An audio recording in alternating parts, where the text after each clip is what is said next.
The mystery of the lost city of Atlantis. Did you know that one of the greatest mysteries in human history began not with an explorer or a discovery, but with a philosopher sitting in ancient Greece almost 2,500 years ago?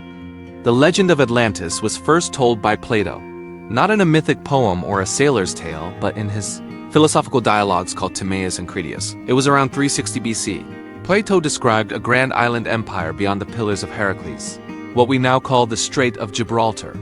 He spoke of a powerful civilization that existed 9,000 years before his time. A land rich with resources and guided by kings descended from the god Poseidon. It was said to be a paradise of knowledge, marble temples, golden statues, wide canals and towers shining under the sun. But as the story goes, pride grew within them. They turned from divine wisdom to greed and war, until one day the gods punished them. In a single night of fire and trembling earth, Atlantis sank beneath the sea and was lost forever. For centuries, this story lingered between truth and myth. Many believed Plato meant it as a moral lesson, a tale to warn humanity about the fall of arrogance. Yet others wondered if there was something real behind his words. Ancient historians debated it. Some said Plato must have drawn from Egyptian records. Others claimed he invented it entirely. But the way he described it, with such vivid details of geography and culture, made people question, could an entire civilization truly vanish in a single night? Let's float over to ancient Egypt, where some clues may have begun. Plato himself wrote that his ancestor Solon had visited the temples of Sais in Egypt. There the priests told him stories of a great power that had once tried to conquer Athens but failed. They called that power Atlantis. Solon brought that tale back to Greece, and generations later, Plato shaped it into his writings. If that Egyptian account was real, then perhaps the roots of Atlantis were older than Greek memory itself. Travel now to the island worlds of the Mediterranean, centuries before Plato's time. Powerful societies like the Minoans of Crete built vast cities with advanced architecture. They had plumbing, palaces, frescoes of sea life, and a network of trade across the Aegean. But one day around 1600 BC, the island of Thera erupted in one of the most violent volcanic events in human history. It destroyed much of the Minoan world. Tidal waves and ash clouds swallowed cities. For many modern archaeologists, that catastrophic event looks strikingly close to Plato's account of sudden destruction. Could Atlantis have been the Minoan civilization? Some scientists believe so. The Minoans were seafarers. They lived in luxury. Their art celebrated nature. They vanished almost overnight after the eruption. To Plato's audience centuries later, the memory of that lost world could have survived as legend, retold and reshaped until it became the grand myth of a vanished island beyond the sea. But there is one problem. Plato said Atlantis lay beyond the Pillars of Heracles. That means far west of Greece, perhaps in the Atlantic Ocean, and so began the greatest geographic hunt in historical mystery. Explorers, scholars, and dreamers all tried to locate that fabled land. Some said it was near the Azores. Others looked near Spain's coast. Some pointed to the Caribbean, even to the icy edges of Antarctica. Let's drift across the waves to the Renaissance, when new lands were being discovered. The Americas opened to European eyes. Many thought this must be Atlantis reborn, because they saw great civilizations like the Maya and the Aztec with massive temples and complex astronomy. The resemblance to Plato's description seemed uncanny. For a time people were convinced. The New World had unveiled the Old World's greatest secret. Yet as centuries rolled on, no proof appeared, no ruins beneath the Atlantic, no inscriptions or relics bearing the name of Atlantis. Still the legend refused to die. It moved from ancient philosophy to medieval chronicles to modern science fiction. Every age found its own reason to believe it. In the 19th century, a man named Ignatius Donnelly revived the theory. He published a book titled Atlantis, the Antediluvian World Asterisk. Donnelly believed Atlantis was the cradle of all civilization, that it was a mother culture from which Egypt, Mesopotamia, and the Americas all descended. His ideas spread fast through Europe and America. The world was fascinated by the thought of a forgotten golden age lost under the sea. Meanwhile, ocean exploration was advancing. New technologies began to probe the deep. By the early 20th century, the mystery of Atlantis had entered a new chapter. Scientists started mapping the ocean floor. They found vast underwater ridges and plateaus, Some thought these could be the remains of ancient continents. It fueled imagination once again. Could Plato have been describing a real place buried beneath the Atlantic's cold waters? Let's float over to the Azores Islands in the mid-Atlantic. The archipelago rises from deep ocean trenches. Around it lie strange geological formations. For some, this was the strongest evidence. They said the islands were the mountain peaks of Atlantis that survived the flood. But when researchers studied the rocks, they found them volcanic and young, not the ruins of an ancient landmass. The dream faded again. Yet every time science closes one door, imagination opens another. The myth continued to adapt. Some thinkers suggested Atlantis was not in the Atlantic at all. Perhaps Plato mistranslated directions. Maybe the lost city was somewhere in the Mediterranean after all. The theory returned to the island of Santorini, once the home of Thera's volcano.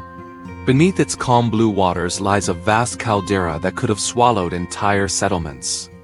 Excavations revealed ancient homes and streets preserved under volcanic ash. The city of Akrotiri looked almost frozen in time. Could Akrotiri be the real Atlantis? Its art, its technology, its sudden fall. The similarities were haunting. Yet still Plato's words pointed elsewhere. He described an empire with power reaching across continents, with a central plain ringed by mountains, with canals and circles of land and sea. So the search went on. As the 20th century advanced, Atlantis entered the realm of legend more than fact. Writers used it as a symbol, a reflection of human ambition, the idea of a perfect world that destroyed itself. It appeared in novels, films, and even pseudoscientific theories about ancient aliens and lost technologies. But historians kept returning to one question. Why did Plato invent it? If he did, what was he trying to tell us? Let's glide now to Athens once more, to the philosopher's mind where it all began. Plato often used allegories, stories that carried deeper truths. He wrote about the perfect state, the balance between wisdom and power, and the danger of pride. Many scholars today believe Atlantis was not a real place, but a mirror, a warning to Greece, to say that even great civilizations fall when they forget virtue. Still, the story remains alive, because it speaks to something deeper in us. The desire to believe that history holds more than what we see, that somewhere beneath the waves, there may still lie the ruins of a forgotten world. Let's dive deeper into the modern age. The 20th century brought tools that the ancients could only dream of. Sonar, deep-sea submersibles, and underwater mapping began to peel back the ocean's secrets. If Atlantis ever existed, surely the truth would be revealed by science. Explorers began scanning the depths of the Atlantic, hoping to find walls, roads, or anything that resembled the ruins of a city. In 1940, a pilot flying over the Bahamas claimed to see strange patterns beneath the water. They looked like stone streets or ancient walls. The area became known as the Bimini Road. Photographs of large rectangular blocks spread quickly across newspapers. Some believed this was the edge of Atlantis itself. Others said it was nothing more than natural rock formations. Yet the debate reignited public imagination. Atlantis once again rose in the minds of dreamers. Let's float over to the oceanographers who studied the Atlantic Ridge, a massive, underwater mountain chain running through the center of the ocean.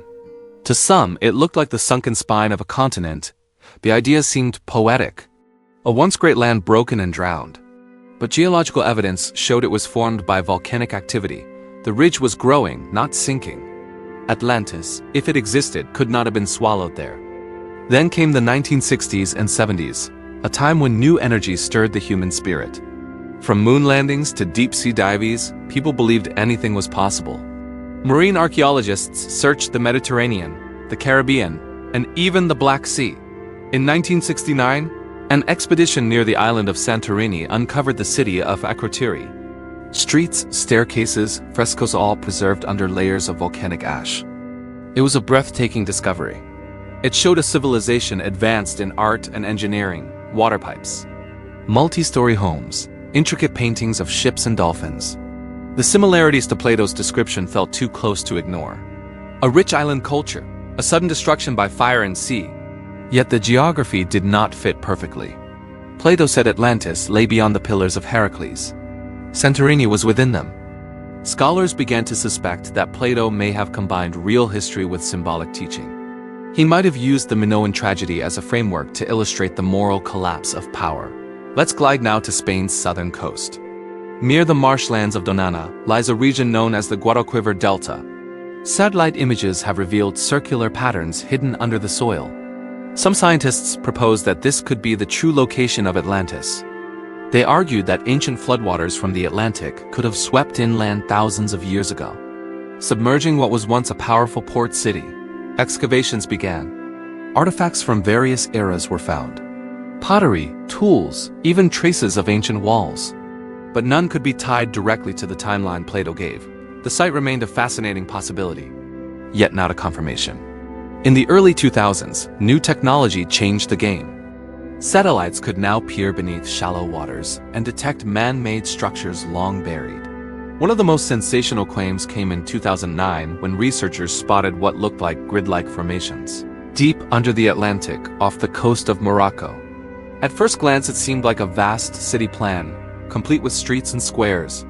But soon, experts from Google Earth explained that it was simply the imprint of sonar mapping patterns.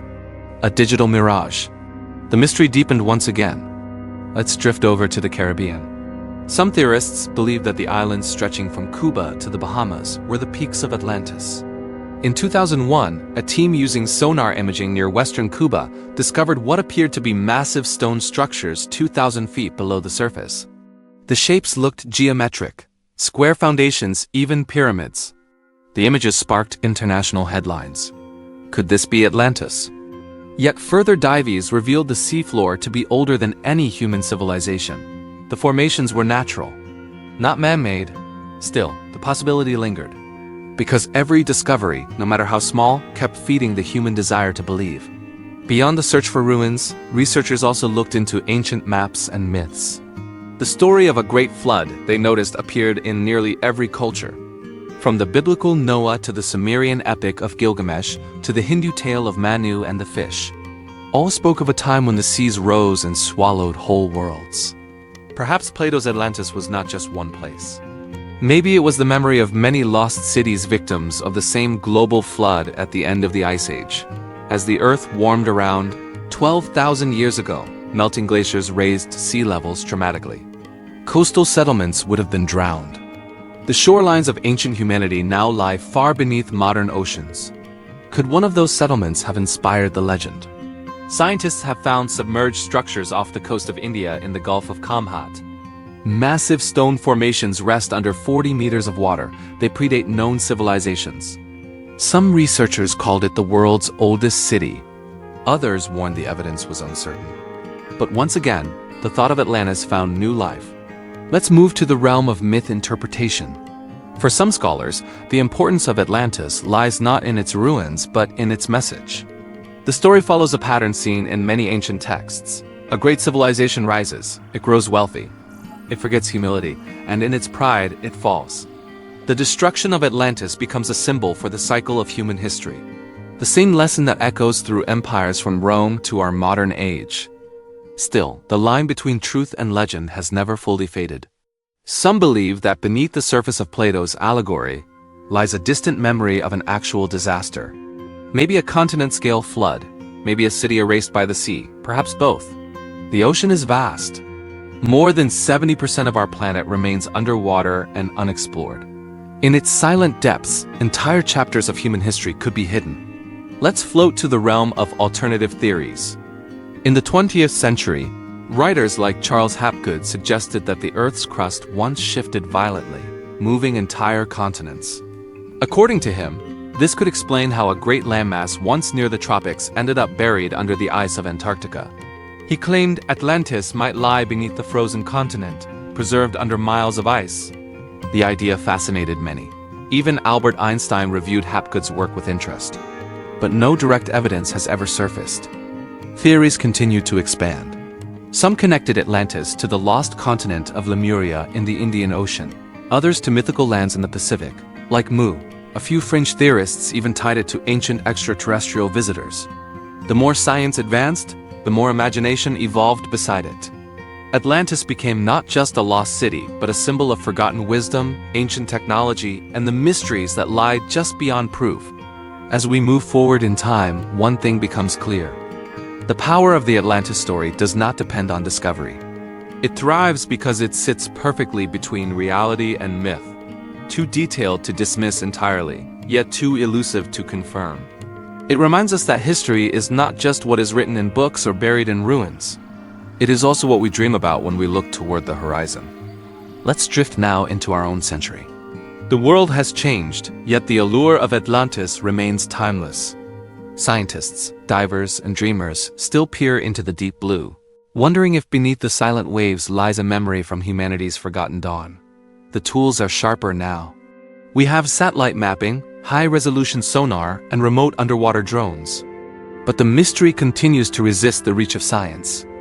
In recent decades, teams have searched from the coasts of Spain to the islands of the Caribbean. Some expeditions have used autonomous submarines to map vast areas of the ocean floor. They have discovered ancient river channels, plateaus, and sunken ridges that could have once been dry land. These findings suggest that during the last ice age, when sea levels were lower, there were indeed large islands in the Atlantic that are now completely submerged. Could one of them have been the land Plato called Atlantis? Let's float to the Straits of Gibraltar. Just beyond these narrow waters near the Gulf of Cadiz, researchers have found mysterious underwater structures buried under thick layers of sediment. Some say they match Plato's circular design of alternating rings of land and water. A few even claim to have found large stone blocks and roads preserved under sand. Yet carbon dating and geological studies reveal most of them are natural formations. Still, the location matches the philosopher's geography better than any other place. For many, it remains one of the strongest candidates. As science continues to refine its methods, the meaning of Atlantis has also evolved. For historians, it has become a symbol of human memory itself.